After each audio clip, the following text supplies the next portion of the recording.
এটা দীর্ঘদিন ধরে আমাদের গ্রামের মানুষের জন্য এটা খোলা ছিল, যেহেতু আমাদের এখানে বন্যা প্রবণ এলাকা, জল যাওয়ার জন্য এই রাস্তাটা ছিল। কিন্তু দীর্ঘদিন কালে আমরা মানুষরা এখানে টুকটাক যারা গরিব মানুষ আছে, আমরা সবাই মাছ ধরে তাদের জীবিকা নির্বাহ করতো। দীর্ঘদিন পরে দেখা গেল যে এই খালটা হঠাৎ করে ঘিরে নেওয়া হলো। এবারে এতে প্রতিবাদ করা, সবাই প্রতিবাদ করতে চেয়েছিল, কিন্তু তাদের প্রতিবাদ করতে পারেনি। কেন? দীর্ঘদিন একটা শাসকেরও একটা ভয় ভীতি আছে। নেপথ্যে কে আছে, এর মাথায় কে আছে? নেপথ্যে শওকত মোল্লার অনুগামীরা আছে।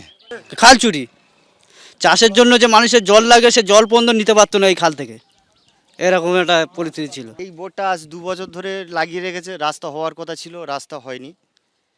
খালি বলছে হবে, আজ হবে, কাল হবে, এরকম করে সময় দিচ্ছে, কিন্তু রাস্তাটা এখনো পর্যন্ত কমপ্লিট হয়নি। কিন্তু এর টাকা অ্যালট হয়েছে? হ্যাঁ, টাকা অ্যালাউড হয়ে গেছে। কে নিল? আমরা বলার অনেক চেষ্টা করেছিলাম, কিন্তু ওদের যে অত্যাচারের যে চাপে আমরা সাধারণ মানুষ কিছু বলতে পারিনি।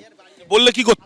বললে হয়তো হুমকি আসতো বা সেরকম সাধারণ তার উপরে হয়তো অত্যাচার হতে পারে, এরকম সাধারণ মানুষ ভয়ের কারণে এগুলো বলতে পারতো না। ওদের বিরুদ্ধে কোনো কথাই জানাতে পারতো না। কার বিরুদ্ধে?